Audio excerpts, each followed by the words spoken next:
nuk ka ndjenjë më të keqe në përvojën time politike se sa sot me ardhë në vendin e demokracisë në shtëpinë ku deputeti është i obliguar t'i kryejë detyrat e veta me përgjegjësi nga se ka marrë besimin e qytetarëve. Sot, jo vetëm këto ulëse janë të zbrasta këto ulëse, po megjithato, këto ulëse dhe personat që kanë uzurpu zyret, po keq përdorin gjithçka, duke shpenzu buxhet dhe duke keq përdor çdo institucion, duke shkel ligj e kushtetutë.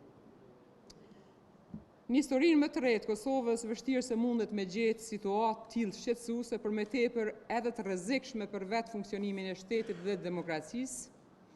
Sot janë bërë 17 ditë që kur afati për konstituimin e Kuvendit të Kosovës i parapar me vendimin e gjykatës kushtetuese e rrjedhimisht për 17 ditë me radhë, deputetët e vetëvendosjes dhe varësit e tyre kanë uzurpuar zyret e qeverisë, zyrën e presidentës dhe gjithçka tjetër duke shkel ligje e kushtetutën e Republikës së Kosovës. Deputeti i betuar, Kurti, ky uzurpues serik i institucioneve shtetërore, vazhdon ta mbajë bllokuar institucionin më të lartë ligjvendës, Kuvendin e Republikës, duke u pamundsuar deputetëve të kryejnë detyrat dhe obligimet, për çka kanë marrë edhe besimin e qytetarëve. Kosova sot po përballet me një krizë të rëndë institucionale, ku Kuvendi nuk është konstituuar, qeveria nuk është formuar.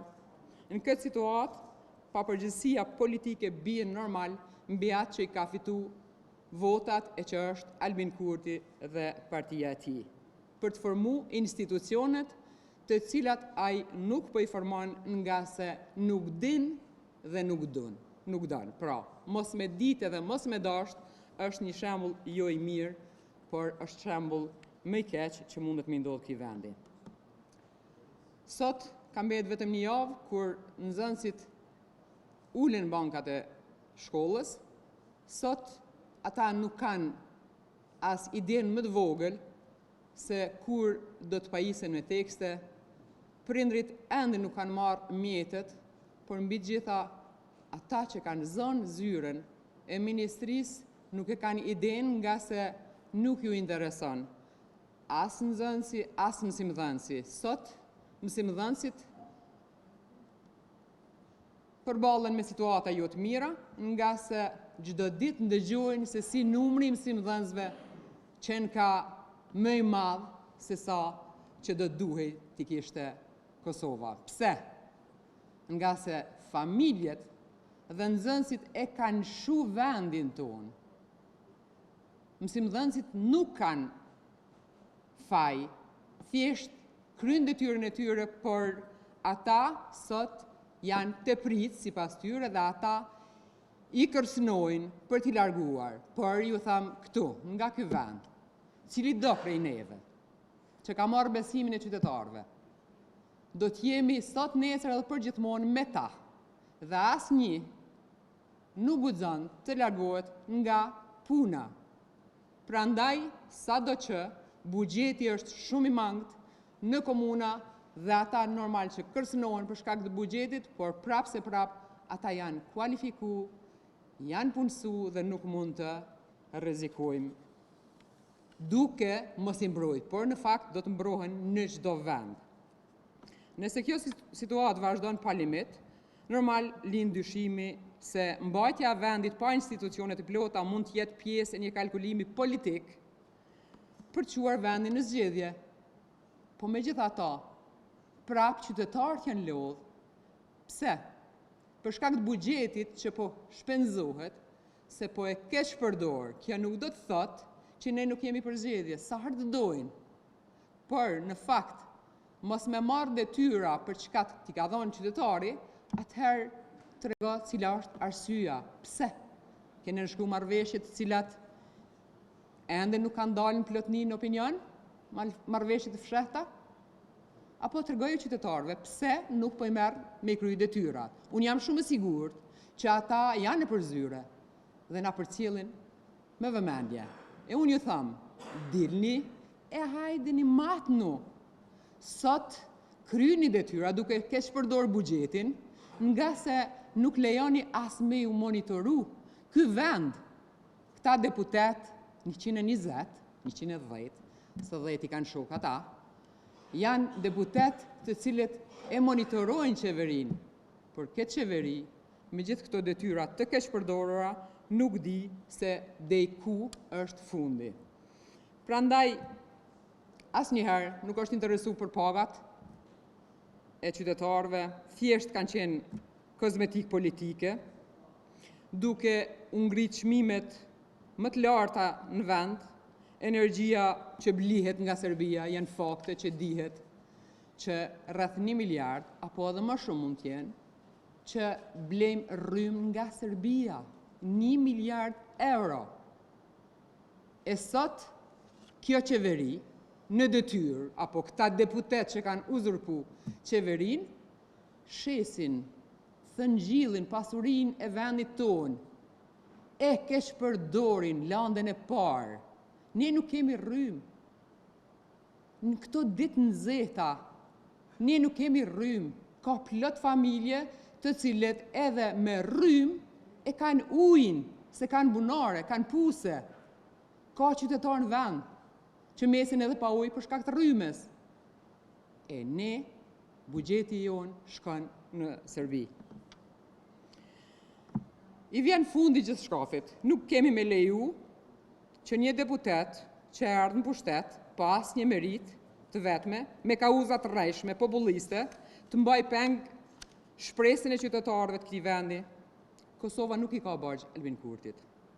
Përkundrazi, borxhet në cilat është futur ky njeri ndaj vendit të tij nuk do të mund t'ja laj asnjëherë kësaj Kosove, e cila u ngrit nga hiri i shekujve e u bë shtet i lirë dhe demokratik, që asnjëherë nuk e besoi Kurti, ky tregtar i flamurit kuqezi. Qytetarët e vendit tonë nuk kanë besuar kurrë që deri në publikimin e fakteve që kjo qeveri që ka zënë, që ka uzurpu vendet, pra as vetë se kanë besu, që disa muj pas vrasjes së rreshterit Zymberi, shkon në Serbi dhe ndreq vagon. Sa pandjenja, sot, edhe sot që ka i thojnë familjes, kur krejt qytetarët në vend, e kishim dhimbjen, se është vra një djalë në detyrë. Dhe ata kanë pas guximin me shku edhe në varrim, e me i thonë familjes që jemi në përkrahje në anën tjetër, kanë shku në Serbi, kanë drejt vagon. Dhe mbi gjitha, pos që kanë shku 100.000 euro, sot e maltretojnë një njeri punëtor që ka pas guximin me tregu që kjo ka ndodhë. Zoti Kurti, ma e pakta që ishtë dasht me bo prej dje, ishtë dasht me thonë deputetës Rizvanolli, shko në shpe, ma e pakta. More ka pas në këtë vend moral. Ka pas moral nga se vetë ministrat kanë dhonë dreqe pa pas përgjësi fare, kur janë vra 2 djemë 3, për shkak se Albin Kurti i ka qitë në rrugë. Ka pas moral ky vend, sot nuk ka moral. Sot kesh përdorë gjithë shka, thjesht jeta e qytetarëve të këtij vendit është bë aq e padurueshme, sa kjo i shkon për shtati, unë mendoj, vetëm shtetit që ka qenë ai që ka bo edhe sulmet në Banës, nuk e di se kush në atë drejtim, me vedi apo pa vedije, po punon. Prandaj, edhe një herë i thamë, qytetarët kanë nevojë me ngritë shumë çështje në këtë vend. Ata po presin, por derisa ne e kemi edhe të pamundun me i kry detyrat tona këtu, na ka met kjo rrugë, deri në ditën kur uzurpatorët e vendeve që kemi brapa, të kthehen e ta kuptojnë realitetin që kanë marrë detyra nga qytetarët e ato detyra duhet me i kry. Në të kundërten, nëse nuk janë të zotët dhe nuk din, le të lirojnë vendet. Ka njerëz ky vend. Dhe fatmirësisht, thëmë që sot ka dje me vajza që po presin nga se durimi ka fund. Prej këtij vendi, unë po uroj që dita e 16 shtatorit tjetë dita e fitores së ushtrisë çlirimtare të Kosovës, të kthehen çlirimtarët tanë, nga se atje po gjykohet ushtria çlirimtare e Kosovës. Fatmirësisht, ka 33 që kanë guximin edhe nga mediat, që ju thojnë njerëzve që janë të paguar, kanë fitu ndoshta edhe dokumentacione duke mashtru, që ju thojnë jemi rrit, i kemi sot 28 vite, por jemi eduku nga familjet, kur ne jemi rreziku në atë kohë, duke na thënë prindrit, po flas konkretisht për gazetaren që e keni pa gjithë, më ka tregu që prindi gjithmonë e ka qetësu sa ka qenë fëmin nga se afër i kemi ushtarët e ushtrisë çlirimtare të Kosovës. Dhe jam rrit me atë frymë. Ka plot 33 që sot janë rrit dhe janë eduku në këtë frymë dhe po presin me padurim me u kthy çlirimtarët. Unë uroj që secili, Hashim Thaçi, Kadri Veseli, Recep Selimi, Jakub Krasniqi, po dhe shokët e tjerë, me u kthy në këtë vend e me punu me marrë përgjegjësi. Prandaj edhe njerë gjithaj që nuk i kryjnë detyrat e veta, nesër do të gjykohet e gjykimi më i madh vjen kur ty nuk e vend histori, nga se nuk e dhonë bashkur gjo për këtë vend, bre. Bashkur gjo, veç këqia i ki bo këti vendi.